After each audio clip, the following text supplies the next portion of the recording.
Peut-on déjà parler de sens du sacré chez l'homme de Néandertal ou chez nos ancêtres Homo sapiens? Comment ont été élaborées les premières religions? Comment est-on passé du culte des ancêtres à la déesse mère, du polythéisme au monothéisme? Pourquoi ce lien si fort entre pouvoir religieux et pouvoir politique?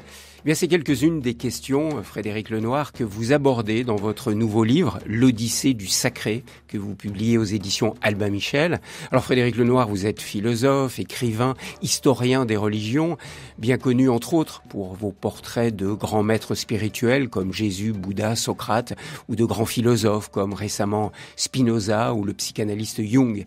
Depuis votre enfance, vous êtes passionné par le fait religieux.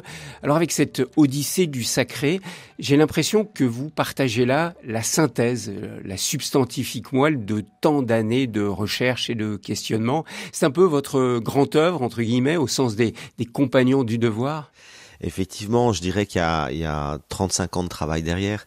Depuis que j'ai commencé ma thèse sur la rencontre du bouddhisme et de l'Occident, j'ai fait beaucoup d'études et de recherches sur l'histoire des religions, sur les spiritualités. J'ai dirigé une encyclopédie des religions, le monde des religions pendant 10 ans.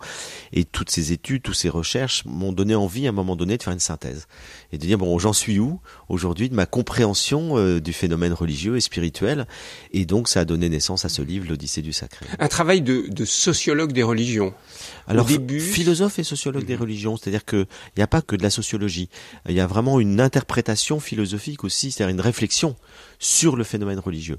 Parce qu'il m'intéresse, la sociologie s'intéresse beaucoup, évidemment, à la société, je m'intéresse aussi à l'individu. Et essayer de comprendre ce qui se passe dans l'individu, dans sa psyché, dans son rapport au sacré, etc. Donc, je dirais que voilà, c'est une approche même, alors on va dire à la fois sociologique, philosophique et historique. Et objective, et vous ne vous prononcez que dans personnellement que dans la conclusion, les dernières pages de la conclusion. Sur 500 pages, vous consacrez peut-être 2-3 pages à votre avis personnel. Oui, j'ai voulu faire une étude sérieuse, distanciée, et j'ai gardé, je le dis dès le départ, une opinion personnelle dans la conclusion. Et lorsqu'il y a des débats sur certaines choses, par exemple, il y a des débats autour de l'art pariétal, autour des tombes préhistoriques, est-ce que il y a des croyances religieuses derrière? Je dis il y a des débats, et je donne le point de vue des uns et des autres lorsque les choses sont pas tranchées. Je donne jamais le mien parce que je suis pas spécialiste de ces questions-là, et donc j'attends la conclusion pour dire personnellement, comment je me situe par rapport à cette question. Nous verrons ça à la fin de cet entretien. Le titre de ce livre, c'est l'Odyssée du sacré, pas l'Odyssée des religions. Alors, vous pouvez déjà nous définir pourquoi vous avez utilisé ce mot de sacré. Alors, c'est très important parce que j'ai beaucoup réfléchi sur ce qui était à l'origine du phénomène religieux. Et pour moi, je définis la religion, il faut donner des définitions, donc je définis la religion comme une aventure collective. C'est la manière dont les humains, dans la société, s'organisent autour de croyances et de rituels partagés. Donc, je me suis dit, est-ce qu'il y a quelque chose d'antérieur à cette dimension collective? Et je crois qu'il existe en fait un phénomène universel qui est le sentiment, l'émotion profonde qu'on peut ressentir devant le mystère de la vie et le mystère du monde. Et puis cette émotion devant la beauté du monde, devant la nature. Et puis en même temps, c'est une crainte. La crainte devant les tremblements de terre, la puissance de la nature qui peut tout dévaster, etc. Et donc j'ai repris la définition que donne Rudolf Otto, qui est un théologien du 19e siècle, du sacré. Et il nous dit c'est à la fois un émerveillement et une crainte devant la puissance du monde. Et je rajoute à ça devant le mystère de la vie et de la mort. Et je cite Einstein qui nous dit « Je ressens l'émotion la plus profonde devant le mystère de la vie et du monde ». Et donc finalement, le sacré, je crois que c'est un sentiment universel, c'est ce qu'il y a de plus universel, que chacun d'entre nous ressent face à la naissance d'un enfant, la mort d'un proche, la beauté de la voûte céleste, un coucher de soleil qui tombe sur la terre ou un tremblement de terre. On sent qu'il y a quelque chose qui nous dépasse. Et je suis intimement convaincu, c'est la thèse du livre, que c'est ce sentiment, c'est-à-dire c'est pas une croyance, c'est éprouvé, c'est cette émotion profonde du sacré qui a donné naissance à toutes les religions. Mais d'où vient-elle? Où s'enracine-t-elle, cette expression profonde? Je crois que c'est une émotion qui s'enracine dans la psyché humaine, c'est-à-dire face, encore une fois, quand vous regardez un coucher de soleil et que vous êtes bouleversé, que vous avez l'impression que vous êtes envahi par un amour, d'où ça vient, on n'en sait rien, mais c'est une expérience vécue dans la psyché. Ça. Mais un athée artiste va vous dire que c'est une émotion qu'il vit sans avoir de relation au religieux. Bien sûr, et à c'est pour ça religion. que je dis que le sacré prend ensuite des expressions diverses et qu'on peut être matérialiste et ressentir le sacré, on peut être spiritualiste, croire qu'il y a quelque chose, un monde invisible, et ressentir le sacré. Et quelqu'un comme André Comte-Sponville nous dit il y a des spiritualités, on peut ressentir le sacré de manière athée et matérialiste. Et donc en fait, j'essaie de distinguer les niveaux. Je dis le sacré est à l'origine de tout.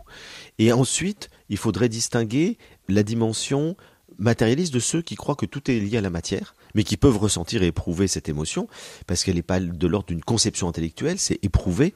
Et puis ensuite, il y a ceux qui sont dans une conception spiritualiste, c'est-à-dire qui croient qu'il y a un monde invisible, et ça concerne ensuite toutes les religions. Et puis il y a ceux qui, dans cette conception de l'invisible, ont une conception transcendante de l'invisible et une autre, une conception immanente. Transcendante, c'est les religions monothéistes, il y a un de extérieur au monde qui crée le monde. Immanente, ce sont toutes les voies orientales qui nous disent l'absolu, le divin est immanent, est présent dans le monde, il n'est pas extérieur au monde.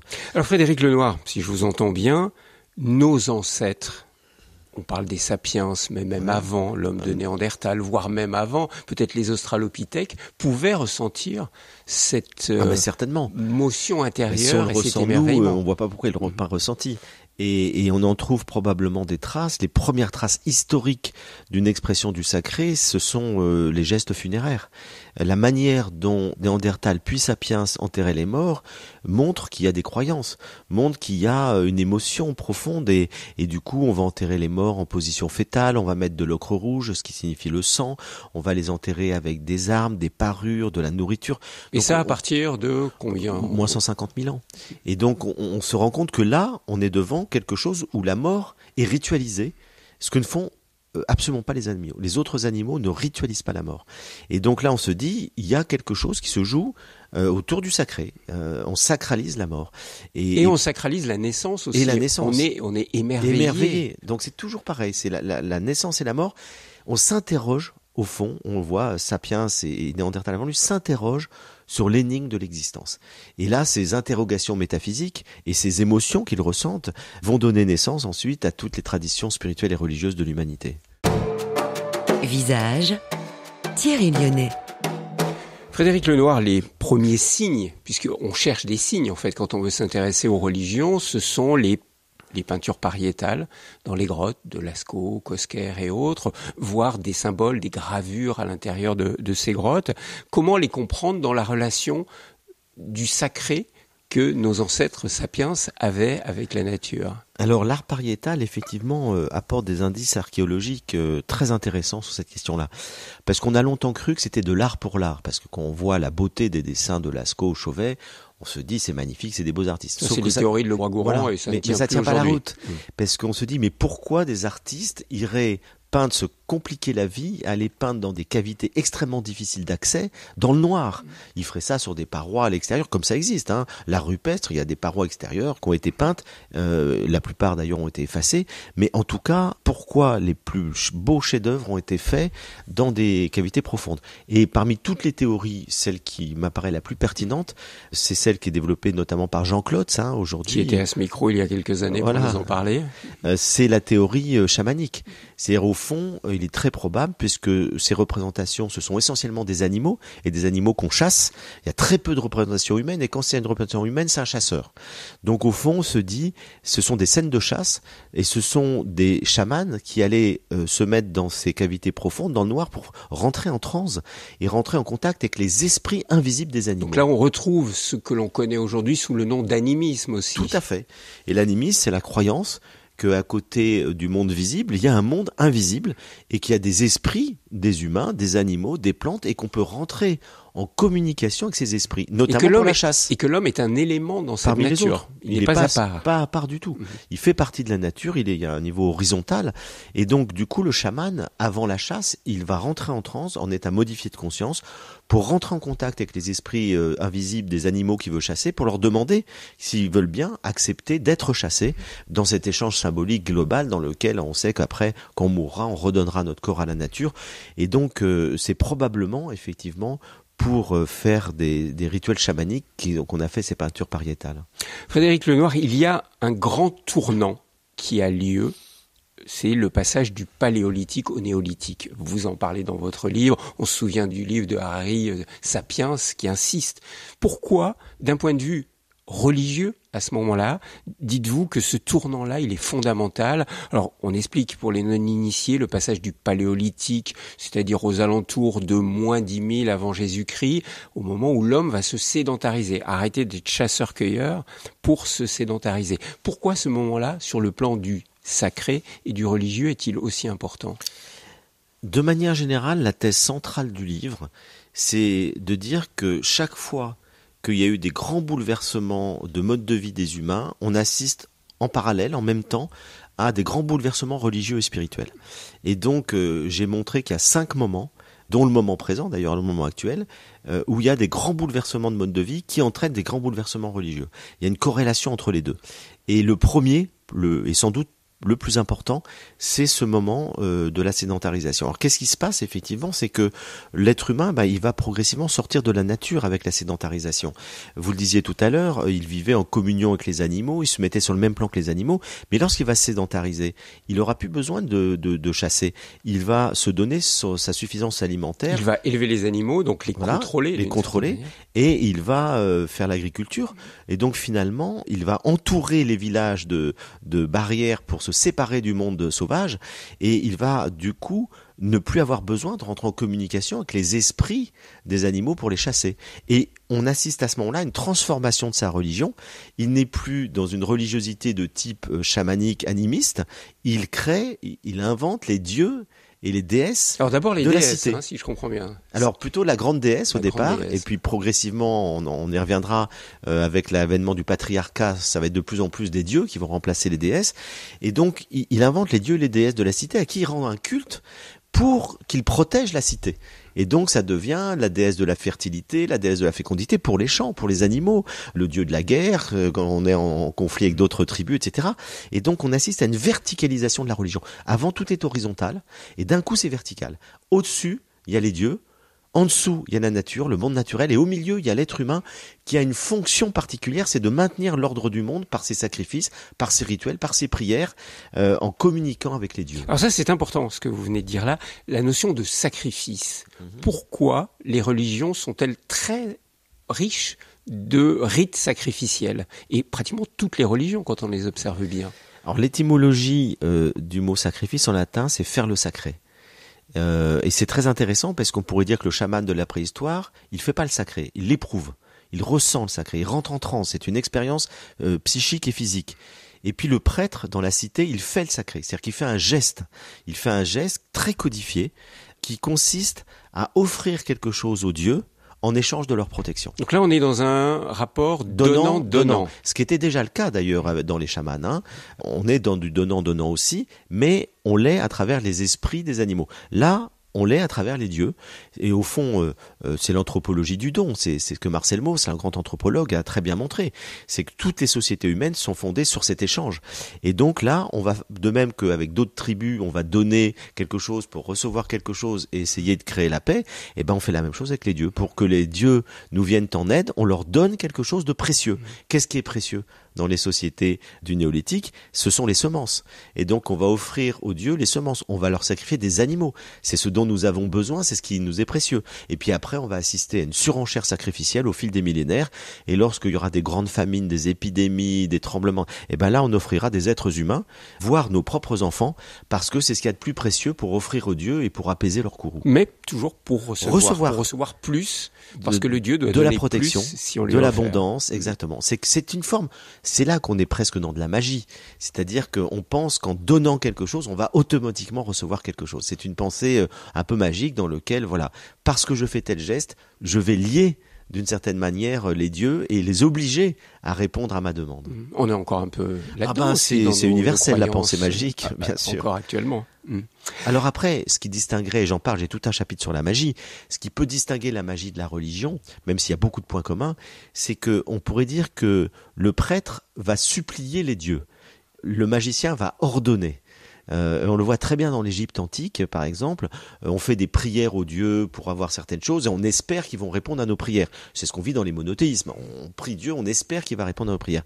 Et en Égypte, on voit que les prêtres, ils sont à la fois prêtres et magiciens. Et quand ils font de la magie, parce que si les dieux ne répondent pas, on se dit, bon, il faut aller plus loin. Et à ce moment-là, on va utiliser des formules magiques et des talismans pour forcer les dieux. Et du coup, on pense qu'à travers ces rituels, les dieux vont être obligés de répondre. Donc on pourrait dire le prêtre supplie, le magicien ordonne.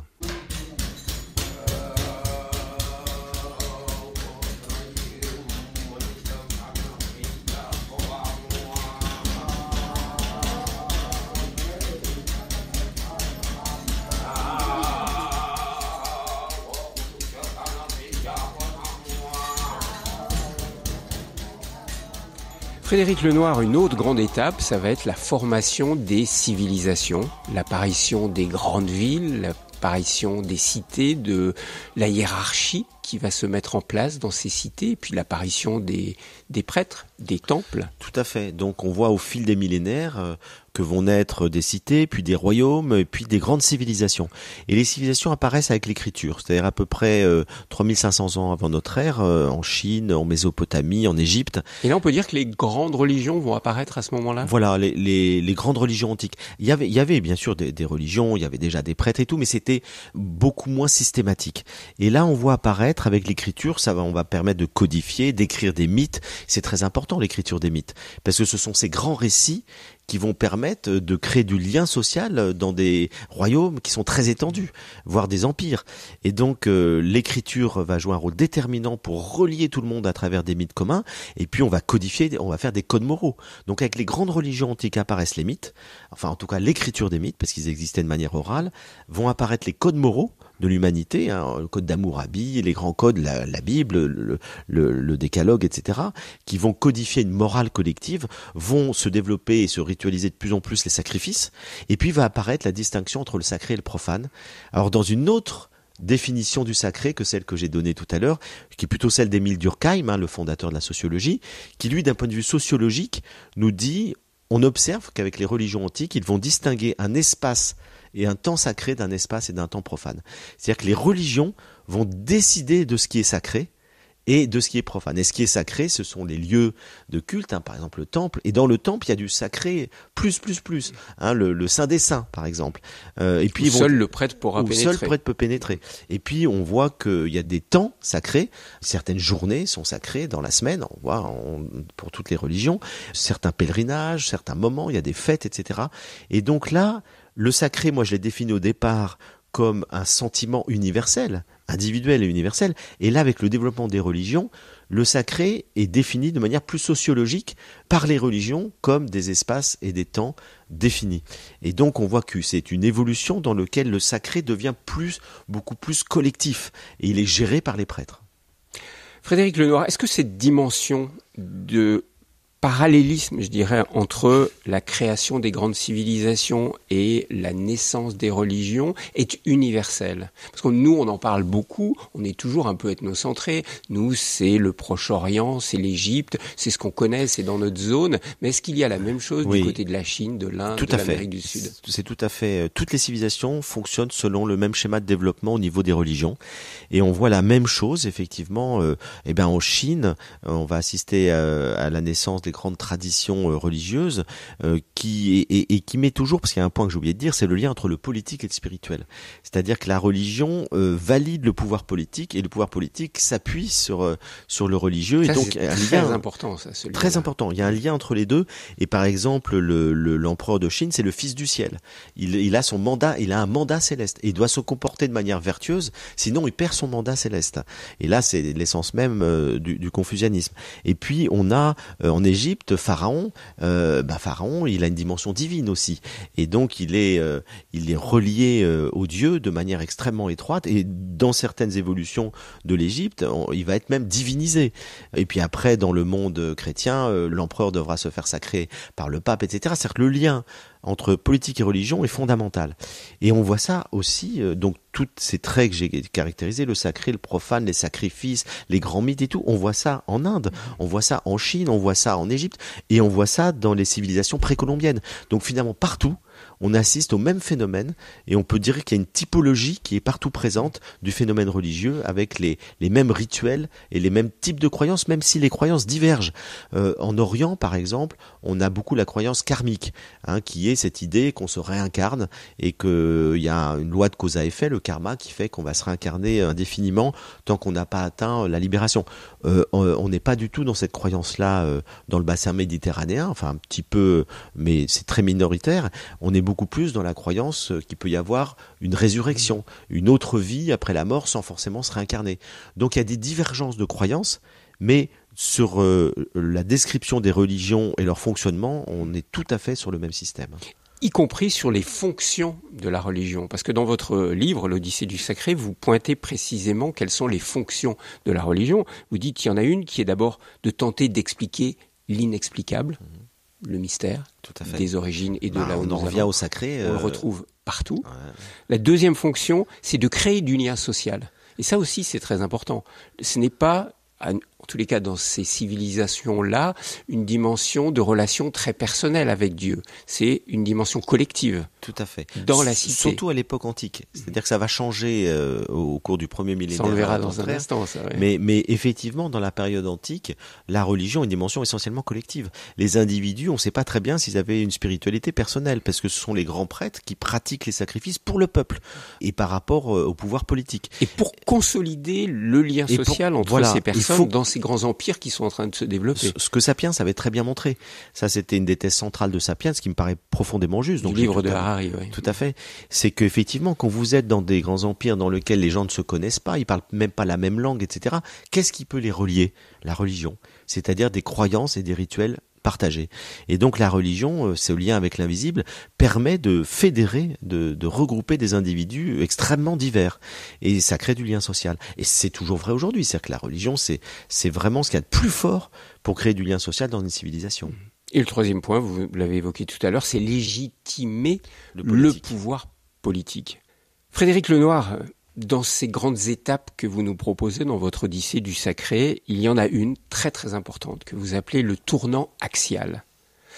Alors j'aimerais que vous nous donniez une explication. Je vais lire un passage de votre livre, page 125. Vous écrivez « Entre 800 et 200 avant notre ère, le monde connaît le plus grand bouleversement spirituel de son histoire à travers la naissance des religions universalistes et de la philosophie. » C'est vrai que c'est impressionnant quand on étudie l'histoire des religions de voir qu'entre ces deux dates que vous donnez, 800 avant Jésus-Christ et 200 avant Jésus-Christ, sont nés le zoroastrisme en Perse, le prophétisme en Israël, qui va donner le judaïsme et plus tard le christianisme, toutes les philosophies grecques, et puis du côté de l'Inde, les Upanishads, l'apparition de deux religions importantes de cette région, le bouddhisme et le jaïnisme, et puis en Chine, Confucius, Lao Tse. Qu'est-ce qui s'est passé à ce moment-là, qui a entraîné, mais je dirais, le foisonnement de ces grandes religions, dont certaines ont disparu, comme le zoroastrisme, ou survivent à peine, et puis d'autres sont toujours très présentes, comme le bouddhisme ou le confucianisme. Alors effectivement, il y a une sorte de synchronicité étonnante pour des gens qui se connaissaient pas, et qui ont développé, effectivement, il y a beaucoup de points communs dans la naissance de ces courants, je dirais, alors là, spirituels. C'est-à-dire qu'on va vers quelque chose de plus intérieur. Et c'est le point commun principal. C'est qu'alors que les religions étaient très codifiées, très loin des gens, etc., d'un coup, on ressent un besoin d'une spiritualité personnelle. C'est-à-dire le besoin pour l'individu de se transformer, de s'améliorer, de faire une expérience. On retrouve l'expérience personnelle du sacré qui avait été un peu trop éloignée de l'individu pour partir dans le collectif.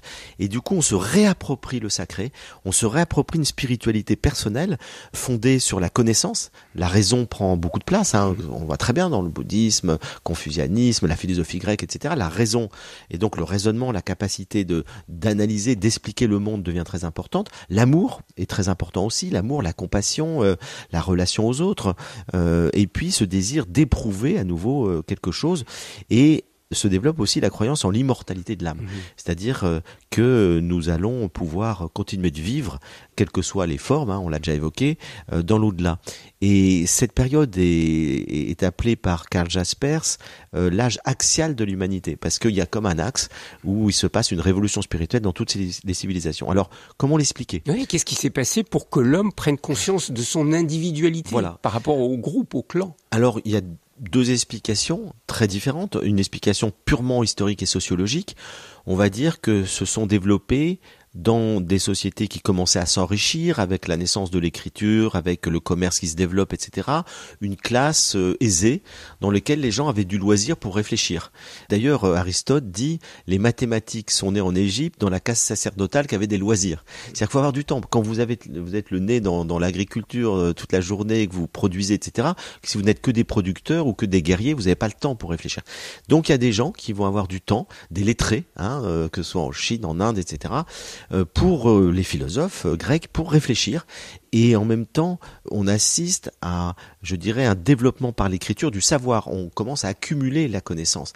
Donc il y a des gens qui réfléchissent avec des données du passé, etc. Ça développe la réflexion personnelle. Puis il y a des gens qui se mettent à l'écart, parce qu'on prend l'exemple de l'Inde, par exemple, les prêtres avaient des rituels très précis avec des offrandes, et puis des hommes ont décidé de se retirer dans la forêt pour méditer, pour écrire les Upanishads. Voilà, tout à fait. Prendre ce temps de réflexion, et on le fait souvent se retirant, effectivement, on le voit très bien. Le Bouddha en est un très bon exemple.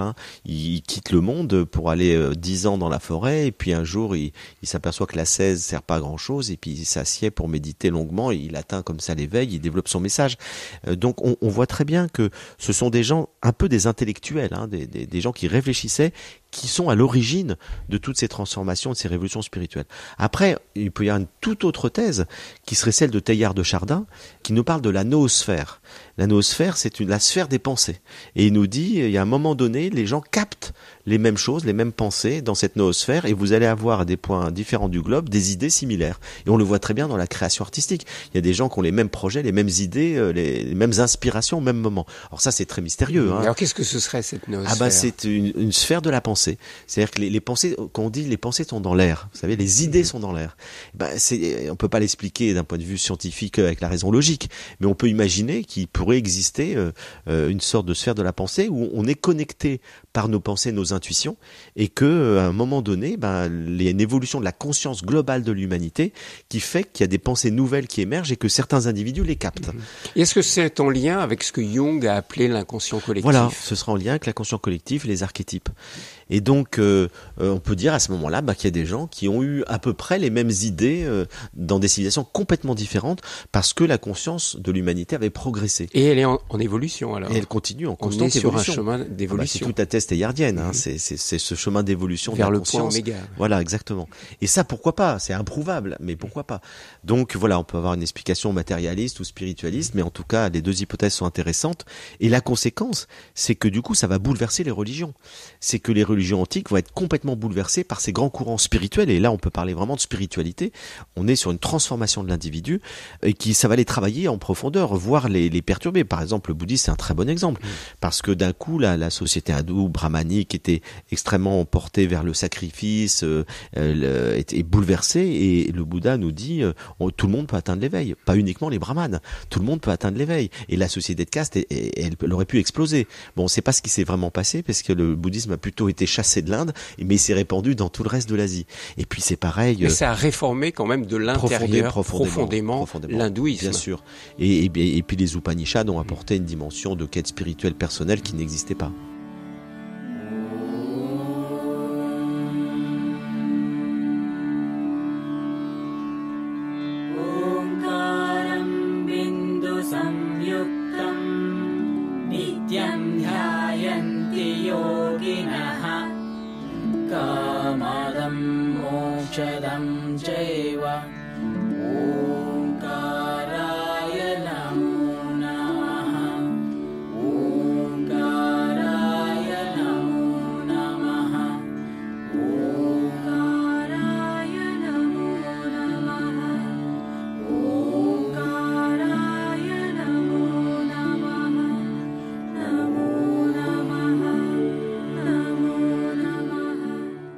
Alors Frédéric Lenoir, j'aimerais qu'on s'arrête un instant sur ces deux réformateurs que vous aimez beaucoup, sur lesquels vous avez beaucoup travaillé, beaucoup étudié et qui vous touchent aussi personnellement, c'est Bouddha et Jésus.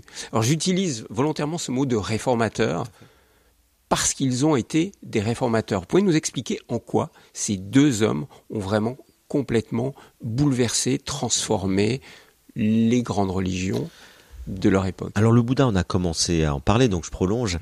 Donc le Bouddha, effectivement, il s'inscrit dans le cadre des traditions hindoues de son temps, mais les bouleversements principaux, c'est l'égalité de tous les êtres humains, c'est-à-dire la possibilité pour tout être humain, homme ou femme, hors caste, caste supérieure, peu importe la caste. C'est ça, il refuse le système des castes complètement, hindous. D'atteindre l'éveil, c'est-à-dire chacun peut mener une vie spirituelle très profonde. Et puis, il prône une voie du juste milieu. C'est-à-dire, il nous dit qu'il faut éviter les extrêmes. Il a connu l'extrême de la richesse lorsqu'il était prince, il a connu l'extrême de la pauvreté lorsqu'il était ascète, et il dit que ce ne sont pas les bons chemins. Ce qu'il faut, c'est la voie du juste milieu. Donc, il faut de la vertu, mais pas de l'ascèse. Il faut éviter les extrêmes. Et là, on va retrouver, je fais une petite parenthèse, la philosophie grecque nous dit la même chose. Dans l'éthique à Nicomaque, Aristote nous dit la vertu, c'est un juste milieu entre deux extrêmes. Les extrêmes, c'est les vices. Donc le courage, c'est une vertu qui est un juste milieu entre la témérité et la lâcheté. Vous voyez, et mais c'est exactement ce que dit le Bouddha. Une notion d'équilibre. D'équilibre. Faut un équilibre. D'harmonie dans l'équilibre. Exactement. Faut éviter les extrêmes et on retrouve la notion que le salut se fait par la transformation intérieure, pas par des gestes extérieurs, pas par des rituels extérieurs. Et là, on peut pas s'empêcher de penser à Jésus, qui va nous dire exactement la même chose. C'est-à-dire qu'il est juif, il est mort juif, donc c'est un réformateur du judaïsme. Il n'a pas créé de nouvelle religion, Jésus. C'est Paul qui a vraiment fondé le christianisme. Mais la révolution qu'il prône, la transformation qu'il prône, c'est de revenir à l'essence de la loi qui est l'amour. Et que donc, il nous dit ce qui compte, c'est le cœur, c'est l'amour, c'est pas simplement de faire une observance extérieure du rituel. Et Jésus ne cesse de s'opposer aux prêtres ou à certains courants pharisiens dans lesquels il dit ce n'est pas parce que vous posez des gestes, vous faites des prières extérieures et tout que vous touchez à une vraie spiritualité, parce que là il faut transformer votre cœur. Et donc Jésus rappelle l'essentiel, c'est-à-dire que la loi est faite pour l'amour et que ce qui compte c'est l'amour du prochain et l'amour de Dieu. Donc c'est vraiment revenir à cette essentialité dans lequel on critique l'extériorité des rites pour revenir à l'intériorité d'une authenticité de vie spirituelle. Et d'ailleurs, message égalitaire chez Jésus aussi. Tous les êtres humains sont égaux en dignité devant Dieu. Alors Frédéric Lenoir, vous l'avez dit très vite, Jésus n'a pas voulu fonder une religion. Ça, c'est une thèse qui est fortement défendue aujourd'hui. Certains vont nous entendre, vont être choqués. Pour eux, c'est Jésus, le fondateur du christianisme, de leur religion. Qu'est-ce qui vous fait dire que Jésus n'a pas fondé de religion ? En fait... et qu'il était juif et qu'il est resté juif jusqu'au bout. Parce qu'il n'a jamais dit dans les évangiles qu'il fallait quitter les rituels juifs, etc. Il les relativise en disant que l'amour est supérieur à la loi et que donc si il faut soigner quelqu'un le jour du Shabbat, il faut transgresser la loi. Et donc il a une liberté, je dirais, vis-à-vis de la loi, mais à aucun moment il dit qu'il faut la supprimer. D'ailleurs, il dit « je ne suis pas venu abolir, mais accomplir », c'est-à-dire redonner le sens profond de la loi.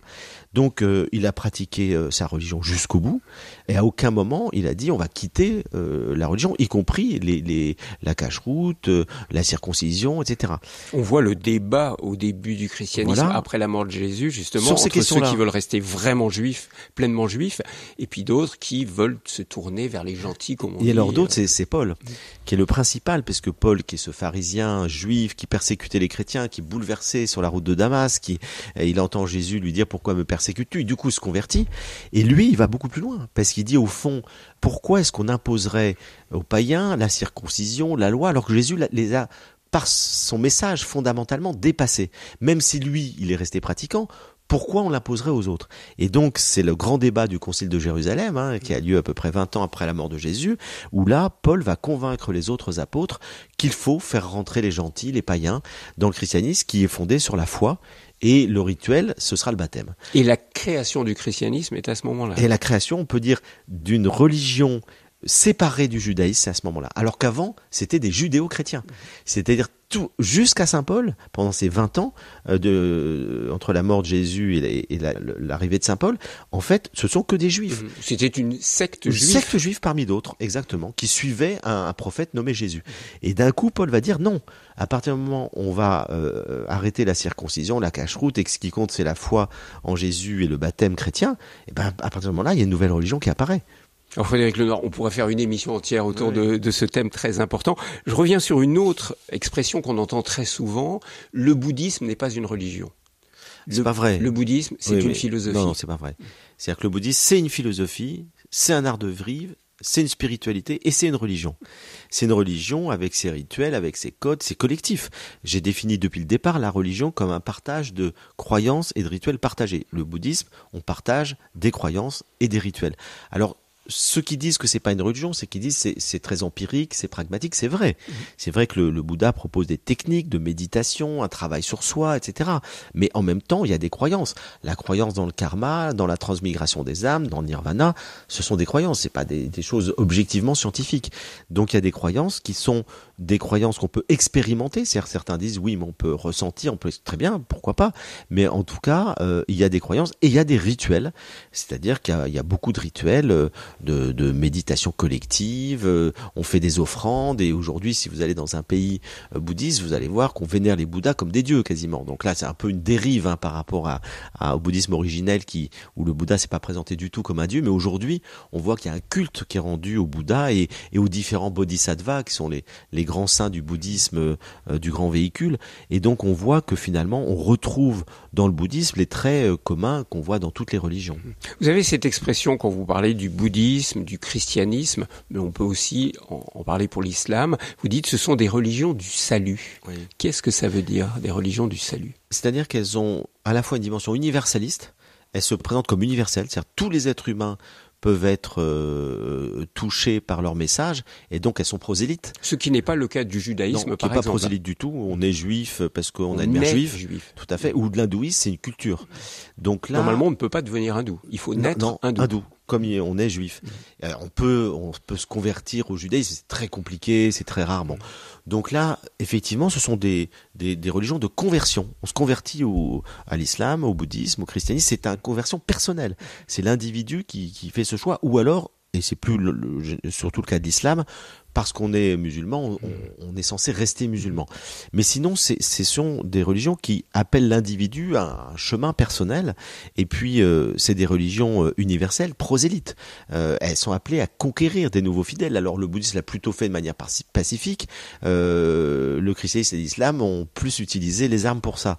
Et puis, c'est des religions du salut, c'est-à-dire qu'ils disent qu'il y a un salut possible après la mort. C'est-à-dire que selon la manière dont on va vivre, et si on vit de manière vertueuse, si on respecte les règles de la religion, on aura une meilleure renaissance ou un salut dans l'éternité, le paradis, alors que si on commet le mal sur terre, eh bien on sera puni dans l'au-delà.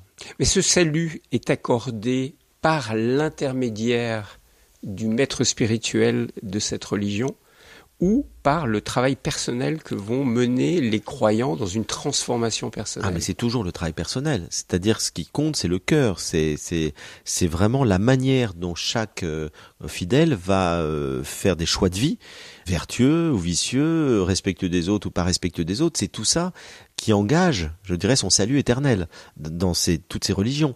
Et alors, dans le bouddhisme, ça va être une loi immanente du karma. C'est-à-dire, vous commettez un acte négatif, vous le payerez. Vous récolterez tout ce que vous avez fait. Mais c'est automatique. Et dans le cadre du christianisme et de l'islam, c'est Dieu qui juge. Et donc Dieu jugera les reins et les cœurs, et les dit en fonction de nos actions. Mais au fond, ça revient à peu près au même. C'est-à-dire qu'il y aura effectivement une rétribution qui sera faite, qui sera une justice, soit immanente, soit transcendante, par rapport à la vie qu'on a menée. Il y a une particularité visiblement dans le christianisme, c'est que l'on dit que le salut est apporté par Jésus-Christ.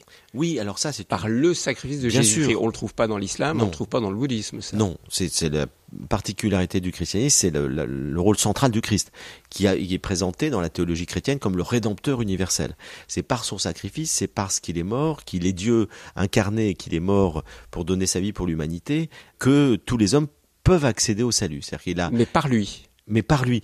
Mais alors après, la théologie va bien se rendre compte que, quid des non-chrétiens, des non-baptisés, c'est intenable de dire qu'ils seront damnés, mais on l'a cru au Moyen-Âge. On l'a dit longtemps, hors de l'Église, point de salut. Et c'est depuis le Concile Vatican II qu'on dit attention, les non-baptisés sont quand même sauvés par le Christ, même s'ils connaissent pas le Christ. Visage RCF.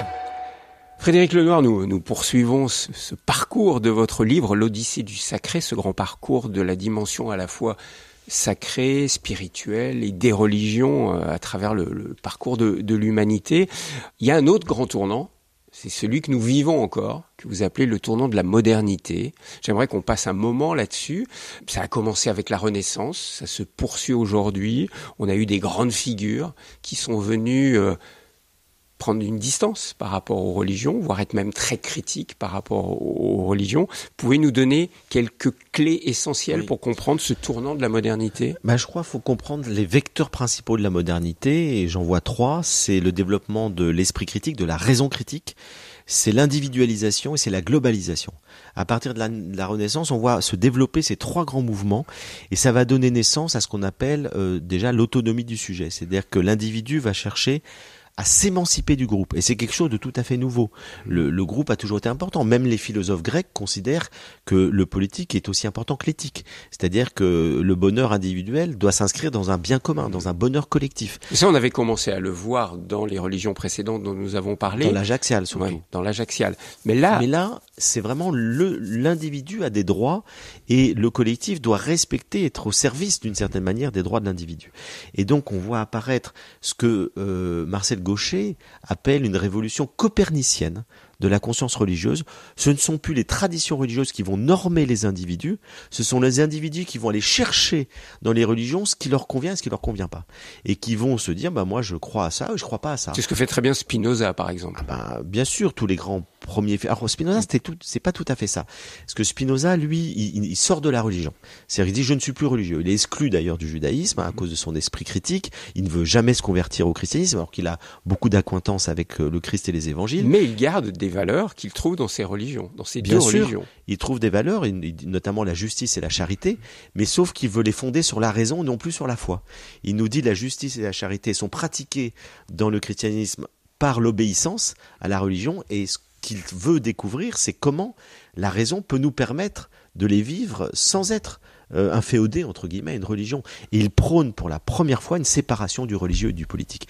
Il nous dit, pour qu'on sorte de la violence des guerres de religion, de la tyrannie politique, etc., il faut créer des démocraties, donc chaque personne peut voter, pour élire ses gouvernants, et surtout créer une séparation du politique et du religieux, avec un état de droit qui garantisse la liberté de conscience et d'expression des citoyens. Il définit au XVIIe siècle tout le politique moderne dans lequel on est aujourd'hui. Et donc les penseurs de Lumière vont aller dans ce sens-là, et cette séparation du politique et du religieux, elle est capitale, parce qu'avant il y avait confusion entre les deux, et ça va permettre effectivement de développer des libertés individuelles, notamment la liberté de croyance, quelque chose qui n'existait pas avant. Et donc on est devant une révolution profonde où les religions vont être de plus en plus retirées de l'espace public, elles vont être de plus en plus une affaire privée des individus.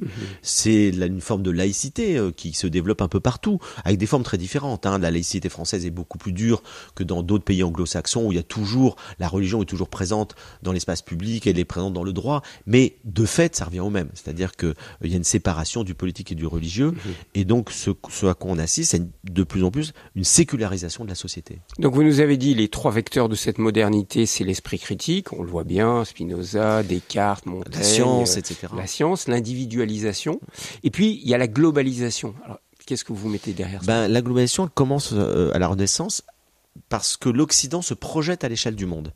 Et ça va être la conquête du monde. Donc on découvre les autres. On découvre les autres, toutes les autres civilisations, et on les domine. C'est-à-dire que la globalisation commence par la domination de l'Occident, c'est la colonisation du monde. Les grandes puissances européennes vont conquérir le monde. Les pays asiatiques, africains vont tous être conquis et colonisés. Et donc c'est l'Occident qui se projette à l'échelle du monde. Et puis ensuite, la globalisation va connaître d'autres formes, toujours sous l'impact de l'Occident, par la technologie. Aujourd'hui, on est totalement relié par le numérique. Et le numérique fait que ce qui se passe quelque part dans le monde instantanément, on le sait à l'autre bout du monde. On est tous connectés par le numérique. Et donc cette globalisation, elle crée effectivement une conscience complètement différente que nous avons de nous-mêmes. C'est pas du tout la même chose quand au Moyen-Âge ou une époque du monde antique, l'Empire romain, disons, prenons cet exemple, quand l'Empire romain s'effondre, ça n'a aucun impact sur la Chine ou sur l'Inde.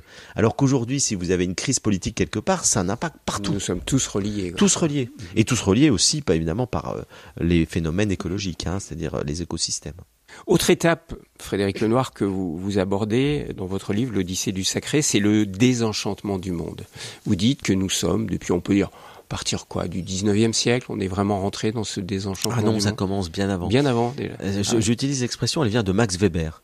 Max Weber, ce grand sociologue du début du XXe siècle, il dit que progressivement, avec le processus de rationalisation, qui commence pour lui essentiellement au néolithique, c'est qu'on va commencer à rationaliser les choses, à organiser, à développer la raison logique au détriment de la raison intuitive.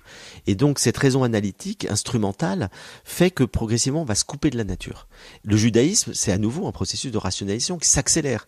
On rationalise le ciel, il y a plein de dieux, on dit il y en a un seul. Le monothéisme, c'est un processus de rationalisation. Et puis la loi. Et donc progressivement, le fait qu'on sépare de plus en plus l'homme de la nature. Le cartésianisme, c'est une accélération du processus de rationalisation. Mais on a quand même l'impression, comme le dit Marcel Gauchet, que ce désenchantement du monde, il est assez récent. Et on l'a eu avec tous les maîtres du soupçon, avec Nietzsche, avec Freud. Mais c'est l'étape ultime d'un processus beaucoup plus ancien. Et c'est l'étape ultime, et effectivement... dans laquelle nous sommes encore actuellement. Mais vous savez, le désenchantement du monde, ça veut dire que le monde a perdu son aura magique. C'est-à-dire qu'on n'est plus relié à la nature comme étant habité par des forces. Ça, c'est beaucoup plus ancien. Alors après, ce que vous évoquez, c'est plutôt le matérialisme.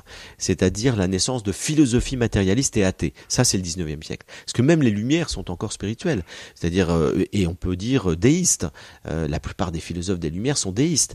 Et il faut attendre le 19e siècle pour assister au développement et à la généralisation d'une philosophie matérialiste et athée, avec Feuerbach, Marx, Nietzsche, Freud, et qui veut Auguste se Comte. libérer des religions. Alors, qui non seulement veut se libérer, alors, les philosophes des Lumières veulent séparer le religieux du politique, mais veulent pas se libérer des religions.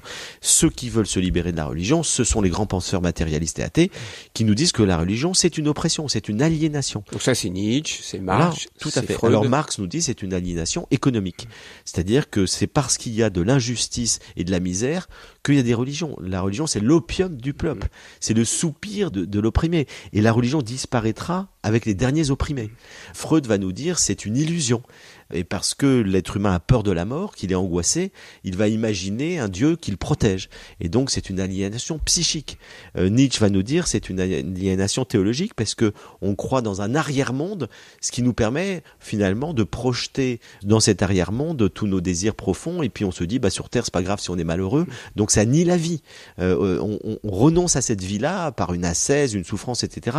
au nom d'un paradis hypothétique. Donc voilà, ces grands penseurs athées définissent la religion comme une aliénation dont il faut se libérer pour que l'humanité enfin devienne rationnelle et heureuse. Alors Frédéric Lenoir, Dieu est mort, paraît-il, selon ces théoriciens, et pourtant, quand on le voit aujourd'hui, qu'on regarde attentivement sur la Terre, sur 8 milliards d'habitants, 7 milliards sont encore croyants. On voit le développement de certaines religions, notamment le protestantisme, l'islam. Comment expliquer que ce fait religieux soit encore aussi présent aujourd'hui, à notre époque ? Alors, aujourd'hui, les enquêtes montrent qu'il y a encore, en fait, sur un peu plus de 8 milliards d'habitants, 6 milliards qui disent appartenir à une religion. Donc c'est effectivement les 3/4 de l'humanité. C'est vrai que vu d'Europe, vu de France surtout, ça nous surprend beaucoup. Mais si vous voyagez, vous vous en rendez compte. Les gens restent globalement religieux, y compris aux États-Unis d'ailleurs. C'est vraiment l'Europe qui est sortie de la religion. Donc on s'aperçoit que globalement l'humanité reste religieuse. Les religions ne disparaissent pas. Ne disparaissent pas parce qu'elles continuent d'apporter du lien social, de fonder une culture, d'aider les individus à faire face aux épreuves, à la mort, etc. Donc elles ont une fonction très utile. Après, en Europe, effectivement, on est sorti globalement de la religion. Une grande majorité d'Européens ne sont plus religieux. Ça ne veut pas dire qu'ils n'ont plus de spiritualité. Voilà, c'est ça. On parle de quête de sens aujourd'hui. Exactement. Et donc, on s'aperçoit dans le monde sécularisé, où la religion est sortie de l'espace public, où elle a de moins en moins de fidèles dans les églises, les temples, les mosquées, les synagogues en Europe, eh bien, on s'aperçoit que il y a de plus en plus de gens qui s'intéressent à la philosophie, à la spiritualité, à la méditation, qui ont un intérêt pour la vie spirituelle. Donc il y a une individualisation du croire. Comment comprendre ça? C'est-à-dire que beaucoup de nos concitoyens, notamment en Europe, ne veulent plus adhérer à une religion, mais sont attirés par une quête du sacré, voire de nouvelles spiritualités. À un moment, c'était le New Age, aujourd'hui c'est le néo-chamanisme. Oui, ce que disait Gaucher, c'est-à-dire qu'on va chercher dans les traditions religieuses ce qui nous plaît, ce qui nous aide, ce qui répond à des questions. Donc vous pouvez à la fois être touché par Jésus, le message des évangiles, pratiquer la méditation zen, aller faire un stage de néo-chamanisme et des bains de forêt, et donc tout ça répond à des aspirations individuelles. Parce que on retrouve pour moi ce sens du sacré. C'est un besoin en l'homme. Mais c'est ce que je dis depuis le départ. C'est-à-dire que pour moi, le sacré, c'est un besoin humain fondamental. Et c'est plus qu'un besoin, c'est une expérience. C'est quelque chose qu'on vit et on cherche à le vivre aujourd'hui de diverses manières. Et donc, quand on va dans la forêt et qu'on ressent la puissance énergétique des arbres, c'est une expérience du sacré. Alors ça, c'est très important, ce mot d'expérience. Voilà, Vous insistez énormément là-dessus. Jung insiste beaucoup là-dessus. Vous insistez beaucoup sur l'importance de l'expérience. On veut religieuse. ressentir les choses, l'expérimenter. Pas simplement croire dans quelque chose d'extérieur. Et si on croit, on veut ressentir. Et vous parliez tout à l'heure du développement du pentecôtisme dans le monde entier. Pourquoi il se développe? Parce que c'est une expérience. C'est-à-dire que les gens, ils éprouvent la relation à Jésus. C'est les born again. L'Esprit Saint leur tombe dessus, ils sont bouleversés. Et c'est pour ça qu'ils se convertissent. Et donc c'est pas simplement croire en des dogmes. C'est de l'intérieur ressentir la relation au Christ, la relation à Jésus, Jésus même, et c'est ça qui fait que les gens s'engagent. Mais certains vont vous dire que c'est une émotion auto-fabriquée par notre cerveau. C'est tout à fait possible, ça on n'en sait rien. Donc effectivement, dans l'expérience spirituelle, Freud va nous dire l'expérience spirituelle est illusoire, Jung va nous dire non. C'est ce qu'il appelle le numineux, c'est-à-dire ce contact avec une puissance intérieure très profonde, dont on ne sait pas d'où elle vient, qui fait que la psyché humaine peut contacter quelque chose qui le bouleverse et qui va engager sa vie, qui va le changer, qui fait qu'il aura plus peur de la mort. Et donc Jung nous dit, à partir du moment où l'être humain fait cette expérience-là, on ne peut pas dire que c'est une illusion. C'est une réalité, mais on ne sait pas d'où elle vient. Sauf que cette réalité, elle nous aide à vivre. Et c'est ça pour Jung qui compte. Il nous dit, peu importe ce qu'il y a derrière ça, ce qui compte, c'est que c'est quelque chose qui nous transforme, qui nous rend meilleurs. Et Bergson, par exemple, que je cite assez longuement, dans les deux sources de la morale et de la religion, il distingue la religion statique, celle des croyances, des dogmes, etc. Il dit, ça structure les sociétés, de la religion dynamique, celle des grands mystiques. Et il dit les grands mystiques, notamment chrétiens ou hindous, ce sont des gens qui contemplent, mais cette contemplation, elle les rend actifs. Ils s'engagent, ils transforment le monde, ils sont dans la réalité. Ce ne sont pas des êtres désincarnés qui vivent dans l'illusion d'un monde fumeux, pas du tout. Ce sont des gens très engagés qui construisent des monastères, qui font un tas de choses, qui créent des œuvres pour les pauvres, etc. Donc on ne peut pas dire que c'est une illusion qui soit à l'origine d'une action aussi féconde.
Alors Frédéric Lenoir, je le disais, pour écrire ce livre, vous avez fait un travail de philosophe, sociologue, distancé.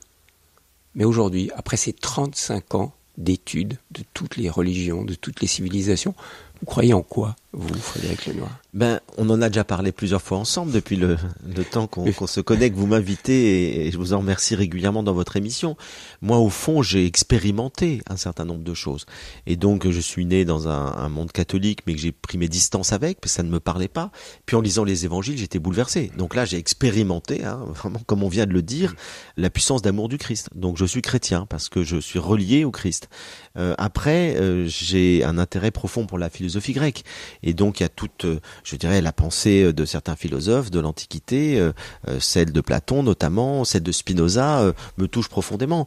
Je pratique la méditation, je l'ai appris en Inde il y a 35 ans, donc il y a un petit impact de l'Orient. Donc, c'est vrai que je prends certaines pratiques dans diverses traditions spirituelles à partir de cet ancrage chrétien qui est le plus important. Le monde va évoluer, le monde dans nos sociétés occidentales en tous les cas, va évoluer vers une quête du sacré, vous le pensez, où on va je crois qu'il y a les abandonner. deux. Je crois en fait, on voit 3 phénomènes aujourd'hui. On voit un phénomène de réactivation de la religion, un peu en opposition par rapport à la globalisation trop rapide du monde.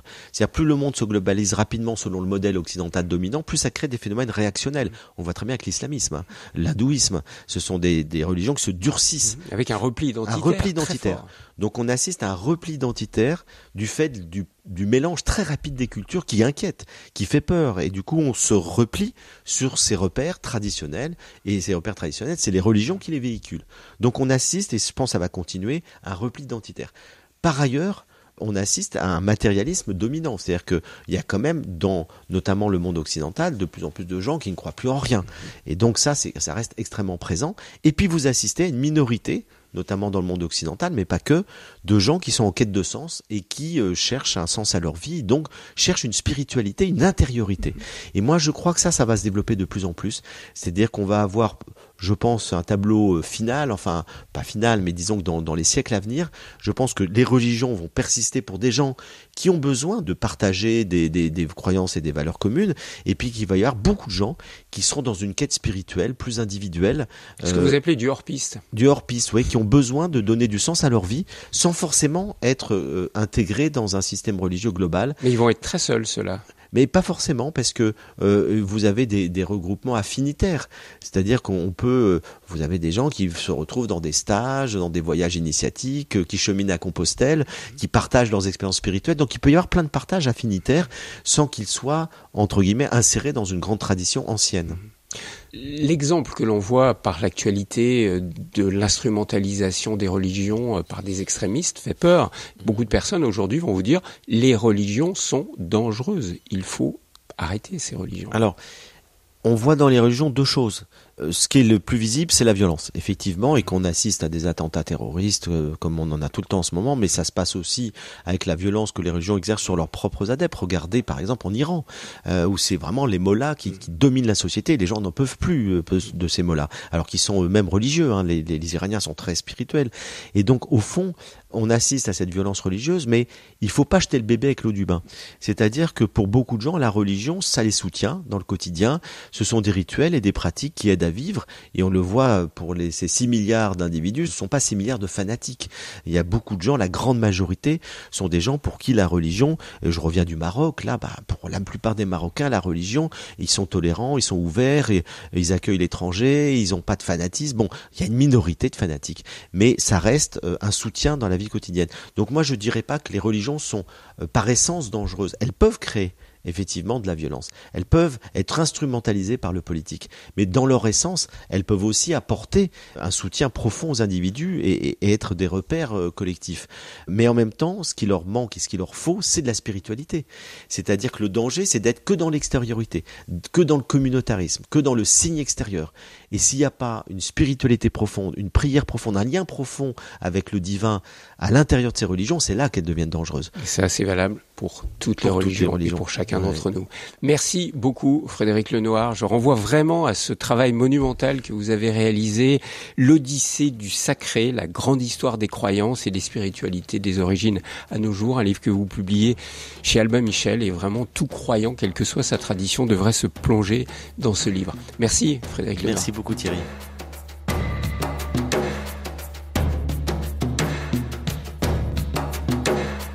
Visage, Une émission proposée par Thierry Lyonnais, réalisation technique Philippe Faure.